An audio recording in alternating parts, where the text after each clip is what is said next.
समय की बात है। वीरपुर गांव में एक भाई और एक बहन रहते थे। भाई का नाम राजेश और बहन का नाम पिंकी था। राजेश बहुत ही आलसी था, वह कोई काम नहीं करता था। एक दिन पिंकी बोली, राजेश, तुम कुछ काम क्यों नहीं करते? जब देखो खेलते रहती हो। मैं और माँ कब तक तुम्हें ऐसे ही बोलते रहेंगे? तुम भी तो कुछ समझा करो। मेरी मर्जी, मैं जो मर्जी करूँ। मैं तुमसे छोटा हूँ, जो मेरा दिल करेगा मैं वही करूँगा। जब मेरा समय आएगा तब काम कर लूँगा। तभी राजेश की माँ आई। राजेश, ऐसे बात कर रहे हो तुम अपनी बहन से? चलो माफी मांगो, वो तो तुम्हें सही ही कह रही थी। राजेश को गुस्सा आ गया और वह घर से बाहर चला गया। पिंकी भी राजेश को देखकर उसके पीछे पीछे चली गई। तभी पिंकी बोली, राजेश, राजेश, इतने गुस्से से कहाँ जा रहे हो? मैं वन में जा रहा हूँ लकड़ी काटने। जब देखो तुम सब मुझे ताने मारते रहते हो। और इसी तरह पिंकी राजेश का पीछा करते करते वन में पहुँच गई। लकड़ी काटते समय राजेश का पैर फिसला और वह नदी में जा गिरा। पिंकी, पिंकी, मुझे बचाओ, मुझे बचाओ, मैं बह रहा हूँ।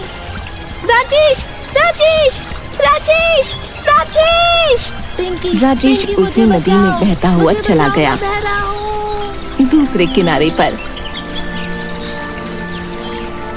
अरे, ये मैं कहाँ आ गया? यह किसका महल है? राजेश जैसे ही किनारे से बाहर निकला, उसके हेलो सामने दोस्तों, एक वीडियो जल अगर परी आ पसंद आए गई। तो लाइक ठहर करें जाओ वीडियो बेटा, को और तुम सब्सक्राइब कहाँ करें जाना हमारे चाहते हो? चैनल को और तुम उस शेयर महल करें में जाना अपने चाहते दोस्तों हो? के साथ। हाँ, धन्यवाद। लेकिन आप कौन हो? मैं जल परी हूँ और किनारे पर एक जादुई महल है। उस महल में तुम्हें जो चाहिए वह मिल जाएगा। जल परी जी, जो भी चाहो, यानी कि खेलना, खाना पीना सब कुछ। हाँ, मैं तो बस उस महल की रखवाली करती हूँ। जल परी जी, मुझे भी उस जादुई महल में जाना है। मैं कुछ समय अपने घर वालों से दूर रहकर यहाँ रहूँगा। मेरे घर वाले तब मुझे समझेंगे। तुम महल में तो रह सकते हो, लेकिन मेरी इजाजत के बिना बाहर नहीं आ सकते। हाँ जल परी जी, ठीक है। तभी राजेश महल में चला गया और तभी महल का दरवाजा बंद हो गया। कितना सुंदर और बड़ा महल है। अब तो मैं बड़े मजे से रहूँगा, खाऊंगा और पीऊंगा। तभी राजेश महल से बोला, जादुई महल, चलो मुझे सोना है। एक सुंदर सा पलंग दे दीजिए। तभी एक सुंदर सा पलंग हाजिर हो गया। राजेश खुश होकर वहाँ सो गया। वहीं पिंकी अपने भाई को ढूंढने के लिए सबको लेकर आई, लेकिन वहाँ पर कोई नदी नहीं थी। सब उसे ढूंढने लग गए और थोड़ी देर ढूंढने के बाद सब वहाँ से चले गए। राजेश जादुई महल में बहुत खुश था। जब वह खाने को मांगता तो खाना आ जाता। अब वह पूरे दिन खेलता कूदता रहता। राजेश कुछ दिन तक तो खुश था, लेकिन फिर उदास रहने लगा। उसे घर की और माँ की याद सताने लगी और एक दिन उसने खुद से कहा, मुझे सबकी याद आ रही है। मैं इतने दिनों से यहाँ हूँ, सब बहुत परेशान हो रहे होंगे। मुझे जाना चाहिए। तभी राजेश महल से बाहर निकलने लगा तो उसे सूर का झटका लगा और बहुत दूर जाकर गिरा। राजेश रोते रोते बोला, मुझे जाना है, मैं यहाँ नहीं रह सकता। मुझे जाने दो, मुझे जाने दो। महल बोला, अब तुम यहीं रहोगे। जब जल परी का आदेश आएगा तभी तुम जा सकोगे। राजेश जोर जोर से जल परी को आवाज देने लगा। तभी जल परी आ गई और कहने लगी, क्या हुआ राजेश? जल परी जी, मुझे यहाँ नहीं रहना है, मुझे घर जाना है। लेकिन तुम ही तो चाहते थे कि तुम ऐशो आराम से रहो। नहीं नहीं, मुझे बस अपने परिवार के पास जाना है। मैं अब सब काम करूँगा, अपने घर वालों को शिकायत का मौका नहीं दूंगा।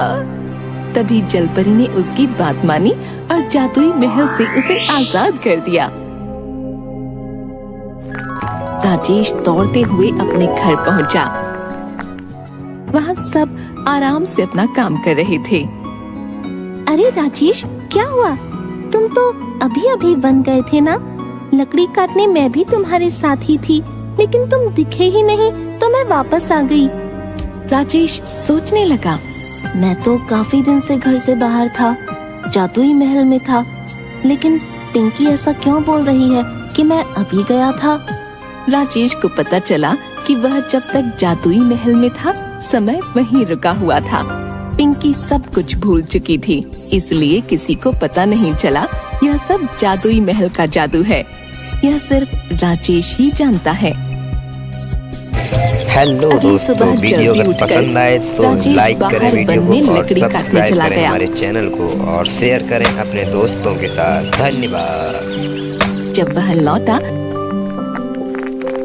तब माँ और पिंकी उसके पास आए और कहने लगे, राजेश तुम बड़े मेहनती हो गए हो बेटा, हमें माफ कर दो, हम तुम्हें ऐसे ही डांटते थे।